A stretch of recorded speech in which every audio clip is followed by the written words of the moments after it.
یہ ٹویٹ آپ کرتے ہیں. آپ کہتے ہیں اسلام آباد کے مناظر دیکھ رہا ہوں اور سوچ رہا ہوں کہ اللہ نے پاکستان کے لوگوں کے دلوں میں عمران خان کی محبت ڈال دی ہے, اور یہ محض اتفاقاً نہیں ہوا. آپ خان صاحب کی سیاسی سوچ اور طرز عمل سے اختلاف کر سکتے ہیں, لیکن خان صاحب کی ساری زندگی مستقل محنت اور جد و جہد سے عبارت ہے. عمران خان صاحب نے زندگی میں جو کامیابیاں حاصل کی, ایک عام انسان ساری زندگی محنت کر کے ان میں سے شاید ایک کامیابی بھی حاصل نہیں کر سکتا. مثلا پاکستان کرکٹ ٹیم کے لیے منتخب ہونا ہی کسی انسان کی زندگی کا نقطۂ عروج ہوتا ہے. کرکٹ ٹیم کی کپتانی بذات خود ایک بہت بڑی کامیابی تھی, اور بطور کپتان اپنے ملک کے لیے ورلڈ کپ جیتنا کسی کھلاڑی کی زندگی کی سب سے بڑی کامیابی ہوتی ہے. پھر خان صاحب نے کینسر اسپتال بنانے کا تہیہ کیا, ایسا اسپتال کے لوگوں کی کئی نسلیں مل کر بھی اس پائے کا اسپتال تعمیر نہیں کر سکتی. اب عمران خان نے سیاست میں آنے کا سوچا تو سیاست کا اوج کمال بھی یعنی وزیر اعظم بن کر دم لیا. اپوزیشن کر رہے ہیں تو پھر بے مثال. دنیا کی تاریخ میں ایسے بہت کم لوگ ہوں گے جنہوں نے ایک مختصر سی زندگی میں اتنا بہت کچھ حاصل کیا ہو. اس سارے سفر میں بالخصوص سیاست میں انہوں نے بہت سی غلطیاں بھی کی ہیں. یہ آپ کا. پھر آپ نے لکھا گزشتہ روز انہوں نے انسان ہونے کی بنیاد پر اپنی غلطیوں کو اعتراف بھی کیا, ایکسٹینشن جن میں سے ایک تھی, لیکن اس سب کے باوجود عمران خان نے ایک بھرپور زندگی گزاری ہے, اور لوگوں کے دلوں میں عمران خان کی جنونی محبت ان کی محنت کے صلے میں اللہ کا انعام ہے. یہ 2022 میں آپ خان صاحب سے متعلق کہہ رہے ہیں, ایک لفظ باوجود اس کے کہ 2014 سے ہی متنفر ہونے کا سلسلہ شروع ہو گیا تھا. میں ریحان بھائی اس بات پر یقین رکھتا ہوں کہ جب آپ کسی سے متنفر ہو جائیں تو اس کو مکمل شیطان نہ سمجھ لیں کہ اس میں کوئی اچھائی نہیں ہو سکتی, اور جب آپ کسی سے محبت میں گرفتار ہوں تو اس کو مکمل فرشتہ نہ مان لیں کہ اس کے اندر کوئی برائی نہیں ہو سکتی. ہم جب کسی سے متنفر ہوتے ہیں تو ہم سمجھتے ہیں کہ بس اس کا ہمارا کوئی قتل کا مقدمہ آپس میں چل رہا ہے اور بالکل کوئی خونی دشمنی. ابھی تو ایسا ہی لگ رہا ہے. نہیں ایسا نہیں ہے. ظاہر مختلف فیزز اور مختلف موضوعات پر جب بات کریں گے, آپ مجھ سے پوچھیے حرف بحرف میں آج بھی اپنے ایک ایک لفظ پر قائم ہوں. آج یوں لگتا ہے کہ جیسے عمران خان آپ کے لیے گالی ہے سر ایسا, اور پھر آپ یہ کہتے ہیں جواد احمد عمران خان سے کروڑ ہاں بہتر ہے, 1000 درجے بہتر ہے. جب آپ سیاسی ایسا ہی ہے.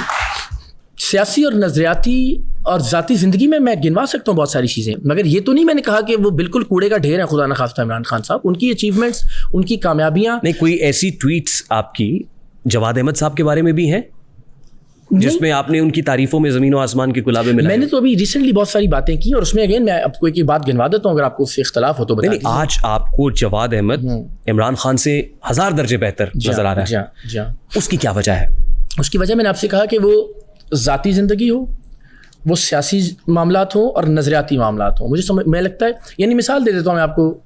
سیاسی زندگی میں جواد احمد نے کبھی ڈکٹیٹر مشرف کو ووٹ نہیں دیا, کبھی کسی جرنیل کو جمہوری اور سلجھاوا نہیں کہا, کبھی کسی احتجاج. آپ ریفرینڈم کی بات کر رہے ہیں, مشرف کے ریفرینڈم کی بات کر رہے ہیں. ووٹ دیا, پھر ظاہر ہے اس کے بعد توبہ طائب بھی تو ہو گئے تھے نا وہ بھی مشرف صاحب. پوری دیکھیں نا, مان لیتے ہیں آپ کی بات, لیکن کیا وقت کے ایک مطلق العنان عامر کو جس نے مارشل لا لگایا, جس نے آئین پامال کیا, جس نے عدالتوں کو, ججوں کو یرغمال بنایا, اس کو ووٹ دینے کا جرم صرف اتنا ہی کہ ایک بندہ کہ جی میں توبہ طائب ہو گیا, صبح کا بھولا ہوا شام کو گھر واپس آ جائے. آپ کے خیال میں یہ اتنا بڑا جرم ہے پاکستان کے 78 سال کی تاریخ میں کہ جن لوگوں نے بھی ڈکٹیٹروں کو اور جرنیلوں کو اور اسٹیبلشمنٹ کو کندھا دیا آئین کی پامالی میں, آپ دیکھیے کہ ہم نے قدم بقدم اس طرف بڑھنا شروع کیا ہے. میں تو اس بات, آپ اکیلے یہ نہیں کر سکتے, اور اس کی وجہ ہے جی آپ درست فرما رہے ہیں کیونکہ سوسائٹی بہت فریگمنٹڈ ہے, یہاں پولرائزیشن بہت زیادہ ہے. اب آپ اگر کسی کو یہ کہیں گے اچھا تم پی ٹی آئی سے ہو سکتا ہے پی ٹی آئی, پھر آپ فون آن کریں گے اور پھر آپ اس کی ماں بہن آئی مین اس کو اس کے بارے میں جو کچھ کہا وہ سب کے سامنے ہے, تو آپ کو نہیں لگتا کہ پولرائزیشن اور بڑھے گی, نفرت اور بڑھے گی؟ آئی ایگری, یہ بات ٹھیک ہے.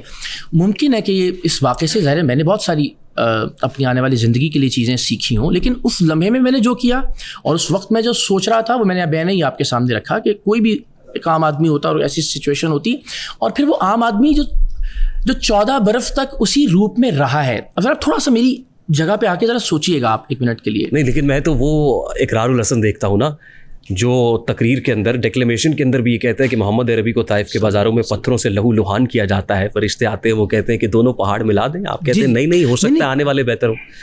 ایسا ہی ہے نا, میں یہی تو کہہ رہا ہوں. یہ تو آپ نے جو مثال دی نا کہ اس سارے واقعے سے ہم نے سیکھا نا کہ یہ الٹیمیٹلی بہتر کرنا ہے اپنے رویوں کو. لیکن میں پھر کہہ رہا ہوں ذرا میری سچویشن میں بھی دیکھیے آ کے کہ 14 برس ایک آدمی اسی طرح کی غلطیوں اور اسی طرح کی چیزوں کے اوپر آفیشلز پر, یونیفارم والوں پر چیختا رہا, چلاتا رہا.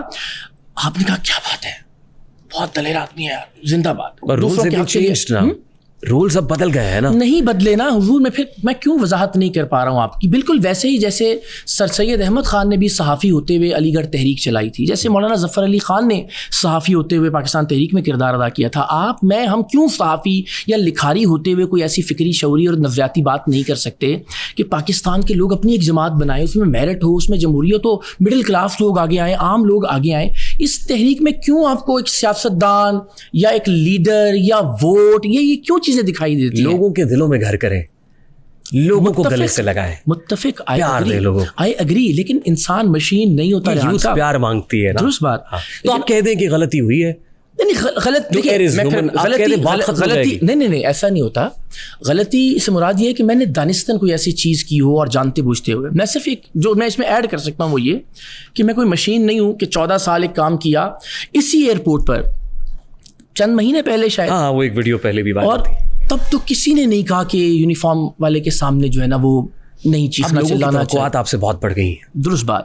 ان توقعات کے مطابق آف کورس میں مشین نہیں ہوں کہ میں نے سوئچ آف کر دیا اور سوئچ آن کر دیا. آپ ایوالو کرتے ہیں وقت کے ساتھ ساتھ, اینڈ آئی ایم شیور کہ آبویسلی بہتری دیکھیں گے آپ آنے والے. یہ درست بات ہے, اور اس کے لیے میرا خیال ہے huge round of applause must be. اگر وہ کہہ رہے ہیں کہ آنے والے دنوں میں بہتری ہوگی تو راؤنڈ آف اپلاز ہونا چاہیے نا اقرار بھائی کو. یہ ہم چاہتے ہیں, اور ہم چاہتے ہیں کہ یہ ایوولوشن کا پروسیس ہو, رادر دن کی اسی بات کے اوپر ضد کر کے ہم بیٹھ جائیں.